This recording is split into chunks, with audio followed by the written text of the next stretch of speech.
تمام دیکھنے اور سننے والوں کو میری طرف سے السلام علیکم۔ میرا نام ہے محمد ہمایوں رحمان اور آپ سب دیکھ رہے ہیں the hidden chapters YouTube channel.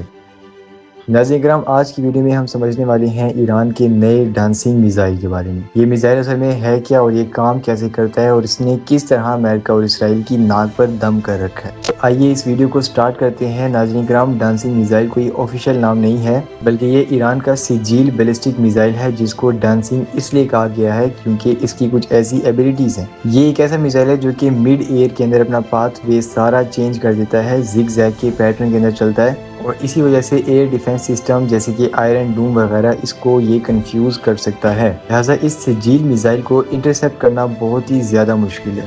Us missile کا اصل نام ہے سجیل 2 جو کہ سالڈ فیول استعمال کرتا ہے اور یہ ایک میڈیم رینج بیلسٹک میزائل ہے۔ یہ میزائل 2000 کلومیٹر تک کی رینج رکھتا ہے اور اس کے ساتھ ساتھ یہ 700 کلو گرام تک کا وزن اٹھا سکتا ہے۔ اب اس 700 کلو گرام کے اندر آپ TNT کو بھی استعمال کر سکتے ہیں اور آپ اس کے اندر جوہری مواد یعنی کہ نیوکلیئر ویپنز بھی یوز کر سکتے ہیں۔ اسی کے ساتھ ساتھ یہ ایک 2 اسٹیج میزائل ہے اور اس میں سالڈ فیول استعمال کرنے کی وجہ یہ ہے کہ یہ جلدی لانچ ہو سکے کیونکہ اس کے کمپیریزن کے اندر جو لیکوڈ فیول والے میزائل ہوتی ہیں وہ جلدی لانچ نہیں ہوتے۔ اسی کے ساتھ ساتھ یہ میزائل زگ زیگ پیٹرن کے اندر اور بعض اوقات کمپلیٹلی گول راؤنڈ چکر بھی مار سکتا ہے ہوا کے اندر اور اسی لیے اس کو ڈانسنگ کا نام دیا گیا۔ آج کے ٹائم کے اندر یعنی کہ 2026 کی ایران اسرائیل اور US وار کے اندر یہ میزائل بہت ہی زیادہ ٹینشن پکڑ رہا ہے کیونکہ 2026 کی ایران اسرائیل US وار جو چل رہی ہے اس کے اندر ایران نے پہلی مرتبہ اس میزائل کو لارج سکیل کے اوپر یوز کیا اور دی سن آرٹیکل کے مطابق ایران نے اسرائیل اور US کی بیسز کے اوپر انہی میزائل سے اٹیک کیے ہیں۔ کچھ میزائل کو ہوا کے اندر ہی انٹرسیپٹ کر دیا گیا تھا یعنی کہ ان کو تباہ کر دیا گیا تھا، لیکن بہت سے میزائل ایسے تھے جو کہ سکسیسفلی اپنے ٹارگٹ کو ہٹ کر پائے۔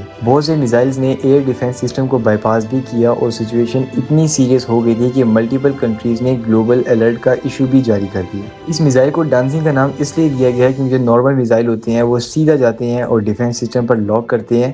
اس میزائل کو ڈانسنگ کا نام دینے کی سب سے مین وجہ یہ ہے کہ اگر اسی کمپیریزن کے اندر جو نارمل میزائلز ہوتے ہیں وہ بالکل سیدھا یعنی کہ اسٹریٹ جاتے ہیں اور جو ڈیفنس سسٹم ہوتے ہیں یہ ان کو لاک کر کے ان کو ڈسٹرائے کر دیتے ہیں۔ اسی کے کمپیریزن کے اندر جو ڈانسنگ میزائل ہے یہ سیدھا جاتا ہے اور جیسے ہی اس کے اوپر ڈیفنس سسٹم لاک کرتا ہے، اس کے اوپر اٹیک کرنے والا ہوتا ہے تو یہ اچانک سے سرکولر پیٹرن اور زگ زیگ موشن فالو کرنا سٹارٹ کر دیتا ہے۔ یہ اپنی ہائٹ اور اپنی سپیڈ کو چینج کر سکتا ہے اور اس کے ساتھ ساتھ جو ڈیفنس سسٹم ہوتا ہے اس کو کمپلیٹلی طور پہ ناکارہ بنا سکتا ہے۔ ناظرین کرام، اسی میزائل کے اوپر گلوبل ٹینشن بہت ہی زیادہ سیریس ہے اور وہ اس لیے کیونکہ اس وقت جو سچویشن کا لیول ہے وہ یہ ہے کہ ایران نے کئی سو میزائل ابھی تک فائر کر دیے ہیں US اور اسرائیل کی طرف۔ جو آئل کی پرائسز ہیں یہ $100 پر بیرل سے اوپر چلی گئی ہیں جو کہ بہت ہی زیادہ ہے۔ اسی کے ساتھ ساتھ بہت سی کنٹریز ہیں جنہوں نے ایمرجنسی الرٹ سسٹم کو بھی ایکٹیو کر دیا ہے اور US نے اپنے سٹیزنز کو ورلڈ وائڈ کوشن الرٹ جاری کر دی ہے، یعنی کہ یہ صرف ایران ورسز اسرائیل نہیں ہے بلکہ یہ گلوبل کرائسس بن سکتی ہے۔ ناظرین کرام، یہ صرف ایک میزائل نہیں ہے بلکہ یہ ماڈرن وارفیئر کا نیا چیپٹر ہے جہاں پر میزائل سیدھا نہیں بلکہ سوچ سمجھ کر جاتے ہیں اور اسی لیے آج کے ٹائم کے اندر سب سے زیادہ امپیکٹ کرنے والے اس وار کو ایران کے یہی میزائلز ہیں۔ لہٰذا اب ہم دیکھیں گے کہ آنے والے وقت کے اندر امریکہ اس ٹیکنالوجی کا توڑ کس طرح نکالتا ہے اور اس کا رسپانس کیسے کرتا ہے۔ آپ کو ہماری ویڈیو کیسی لگی اپنی قیمتی رائے کا اظہار کمنٹ سیکشن میں لازمی کیجیے گا۔ ہم آپ سے ملتے ہیں پھر کسی دن کسی اور ویڈیو میں، تب تک کے لیے اللہ حافظ۔